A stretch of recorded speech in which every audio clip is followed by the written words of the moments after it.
A big thank you to Stephen Lewis for that enlightening poster exhibit. Our next duo fuses poetry, cooking, vulnerability, intentionality, and joy for a one-of-a-kind experience. Ladies and gentlemen, let's hear them snaps for Adobo Fish Sauce.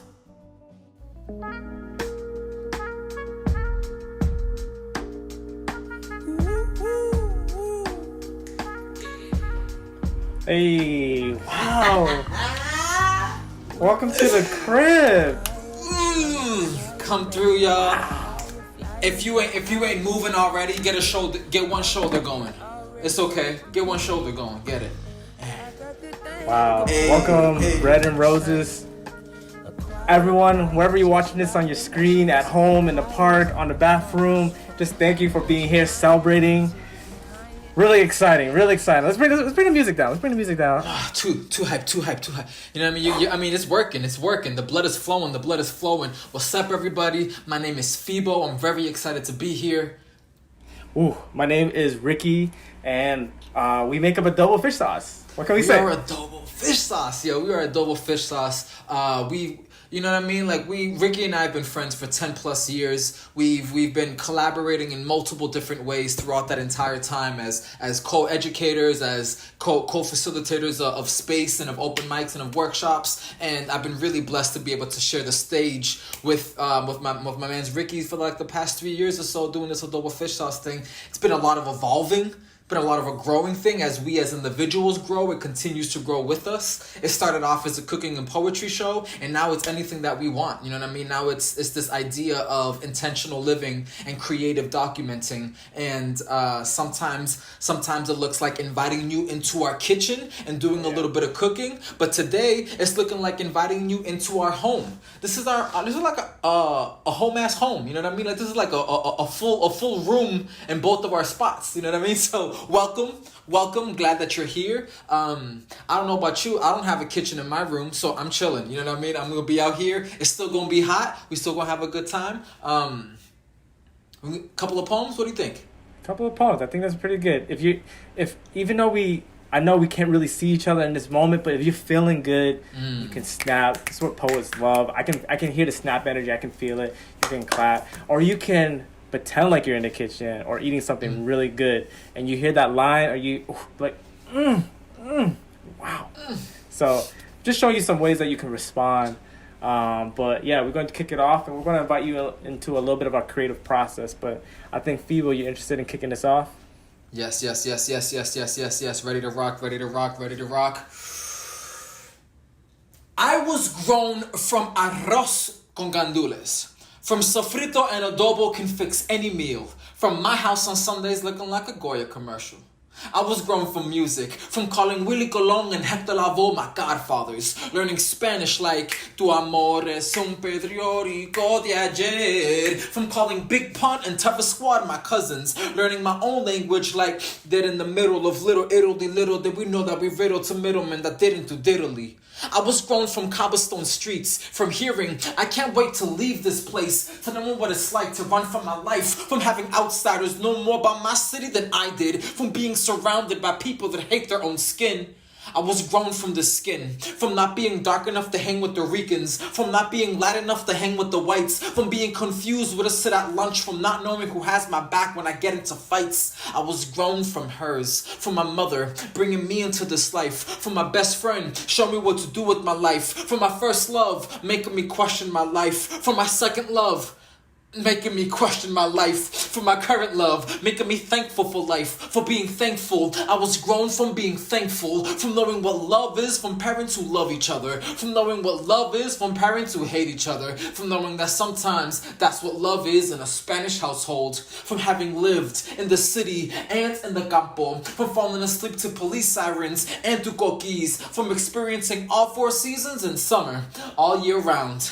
Yeah, I was grown from do-rags and Timbs, from buying 2XL t-shirts and 40 waist jeans when I weighed 135 pounds, from not knowing where I fit in, from waking up every morning and wearing clothes that I did not fit in. I was grown from the pen, from listening to Mos Def and reading Shakespeare, which is the common weekend, from losing my notebook in high school and swearing I will never write again, but I was grown from trying again, from my mother being forced to drop out of school to watch over her siblings, then getting her GED, then getting her bachelor's, then getting her master's, then becoming a teacher just so she can come home and have plenty of time to tuck my sister and I into bed for my father. Being the youngest of 12, watching his father die from Alzheimer's when he was 9, then watching 7 of his siblings do the same in the last 10 years, knowing it is happening to him. But waking up yesterday, then going to the gym at 5 in the morning and waking up today doing the same thing again. See, I was grown from being proud, from wearing the red, white, and blue and 1 star on my chest, from having the Merrimack flow through my veins, from having Fibo as my last name. I was born with Fibo as my last name, and if I had to be born again, I'd be born with everything exactly the same. Wow, let's go. Wow, let's go, fam. Thank you. I felt the chick in my home that girl from. I just want to do a big shout out. I'm in Lowell right now. Feels good to be here. It's my new home, and as you get a taste of it, you know, people talked a little bit about that, about where he's been grown from. I want to jump into my piece. Is that cool? So I don't know if you know, but a lot of, you know, just like the immigrant story of your family, or maybe it's your parents, or even yourself, is just like trying to make way in any new place in this country, trying to make a home, trying to make ends meet.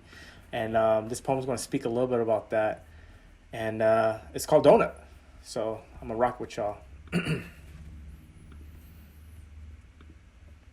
When my mother was pregnant, she and my father owned a donut shop near San Francisco. She would joke around for customers about naming me after donut flavors, like glaze, French cooler, jelly boy. My name was deep fried and tossed into something sweet, you know, so American folk could chew on it easy. I was born in Salem, Wichita, Massachusetts. My father flew across the country with boxes and a broomstick in the back of the U-Haul. He didn't make it there on time. But me, this jelly boy popped out. Call it a miracle. Call it 2 parents who can find homeland that can fit in their arms. My father didn't make it there on time, so my uncle, a dark-skinned Cambodian who had a thunderstorm for a lung and fryer grease, he had the responsibility of writing my name down. Of course, Cambodians can't spell for some reason. My name is a typo. My name is spelled Sophorna. The PH in my name is pronounced more like a P than an F sound. That H was probably placed there to document this breath, this exhale, this sigh, turning into a burning relief. There's a lot of other Cambodians with the same, you know, SOPH prefix, like my dad Sapon, SOPHON, and my ex Sapi, SOPHY, and her cousin Sapani, SOPHANNY, and one of my besties, Sapik, SOPHEAK. My name is pronounced Sapanya! Rafiki holds baby Simba above Pride Rock, but my name is not Rafiki or Simba, but it's Simba's butt. It's where wisdom and youth collide. Is my grandma screaming out my name from the 2nd floor window for me to eat dinner. To a family of wild animals, I just want to make my family proud. I just want to make 2 generations of oxens proud. My name is a proud mistake. My name is a donut? Yeah, my name is a donut with the hole in the middle cut out. I use my middle name as my whole. I introduce myself as Ricky, my middle name. And I'm afraid that if I leave my first name sitting in the back of my throat too long, it will come out burnt. My parents aren't together anymore, but I like to believe that I share both their homes in me. My sister, when she was born, we watched Lion King every night to help her fall asleep. If I can leave y'all with anything, is that sometimes Cambodians can't spell if their life depended on it. We put an H wherever we want. I think it's to show everyone that we're still breathing. Word. Woo! Thank you. Wow. Love that piece. Thank So you. you were talking earlier about some invitations, and I would love for you to invite everyone to know what an invitation is so that we can make that happen. Go. So, of course, we invite you to our home. Sometimes that was a kitchen. But in our creative process, Fibo and I are just trying to find new innovative ways to collaborate, because it's all about about him and I, about you and us. And a neat thing about what we call invitation is that's just a lens that we bring along with us in the creative process and the journey.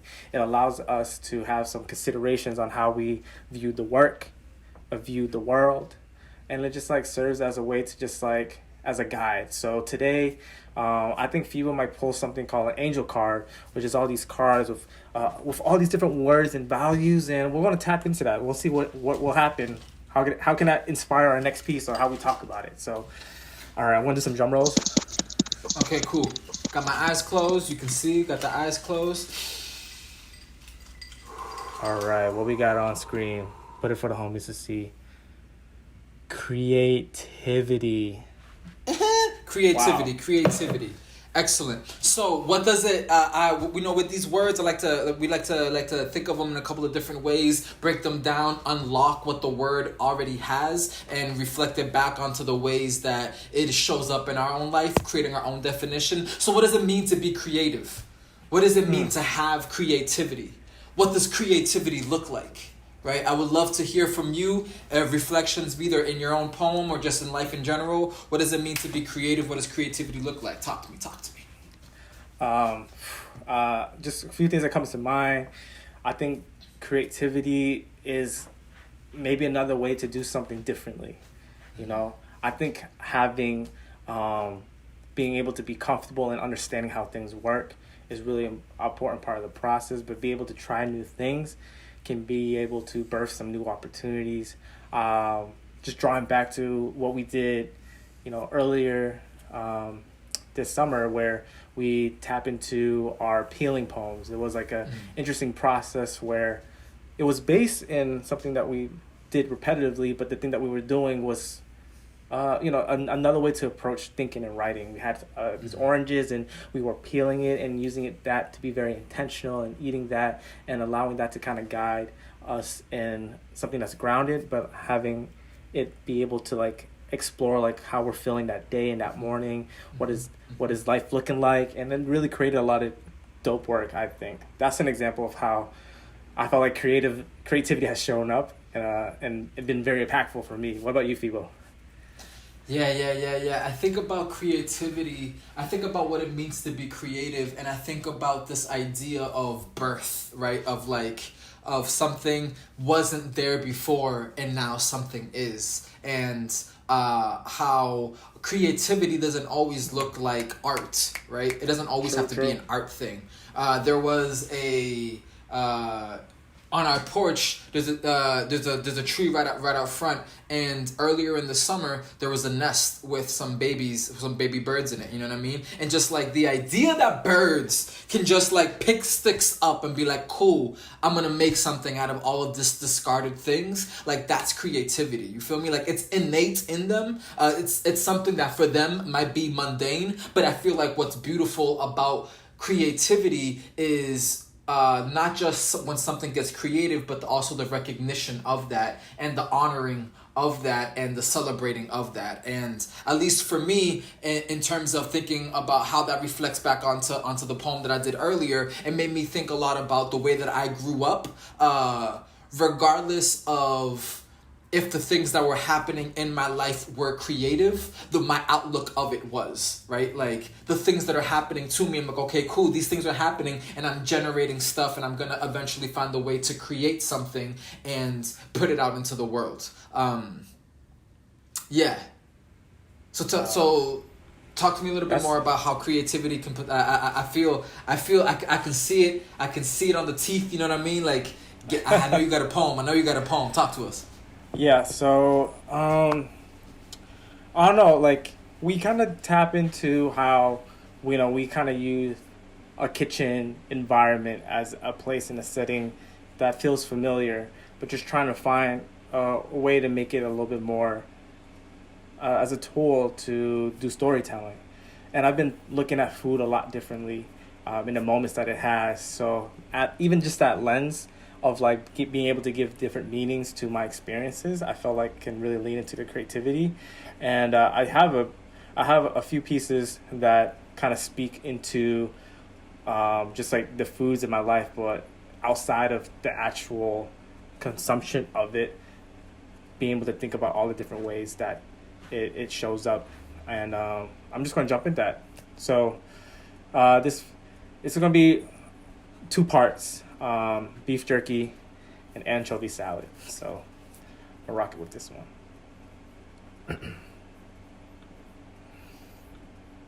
Beef jerky. Most of my favorite foods are sour, smelly, pickled, and preserved. My mother called me and asked if I had a dryer. She told me that she was making jerky and that her coworkers already ordered 10 bags of it. I told her that they don't just sell dryers for jerky like that, and I doubt Walmart or Target has them in the aisles. I already Googled. This became a prime example of misunderstanding. The language jumbled between an immigrant mother and her son that hasn't visited her in months. Learned Ma wasn't looking for the hanging mesh bag that allowed the son to do the aging. She was on a time constraint. The meat has already been marinated last night, and the customers already made the orders before then. The jerky is just the side money we all need to have in order to have a less stressful weekend. Days like yesterday and every one before that. I think jerky is becoming more of a means of preservation in a bigger way. She says, I'm looking for a machine, and now I know that machine has a name now. Her boyfriend, Tony, brought her a dehydrator that she was talking about. So she gave me some jerky to try, warmed it up in a microwave, asked me to tell her how it was and how it tasted, and if I can advertise it for her to my friends.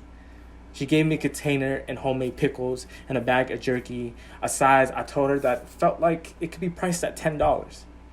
I mentioned that 7-Eleven costs way more than that. Part 2, anchovy salad. I wanted to make anchovy salad as a side dish for dinner this past weekend. It was a dish that came to mind as I grilled on a stovetop 4 pieces of steak soaked in fish sauce and lime juice. The anchovy salad, a dish my mom used to make for us when I was growing up. I can taste all the salt and sour in salad, and nostalgia became a salivated muscle memory transcribing it inside of my cheek lining. Remembered all that was good eaten then. I called her. Hey, Ma. Sorry, are you at work? All right. You know that anchovy salad that you make? How do you make that? Uh-huh. Okay, yeah. Can I still make that without the anchovies? She told me in a voice that always sounds like she's yelling at me, just go to the store, pick up the anchovies, it's not that hard. I told her, I just want to make something that I can make at home. And what do I have here? If not the wanting for a meal that remind me of home when it was once more full, or a moment to ask her about something that I miss eating, or hoping that this meal can remind me of love that I didn't know was then. Ma stopped living with us right before I graduated high school. It is not like she didn't want us to live with her, or even when she did, she felt more like missing. I just learned that we all grow in different ways, and home started to look different. I try to replace the bad, the sour. I try to replace some memories with the recent phone calls of me picking up food from her workplace, picking up pickles from her house. I listen to the stories of her complaining about her coworkers and friends not returning the Tupperware as she packs me a soup I know that was spilled in the car.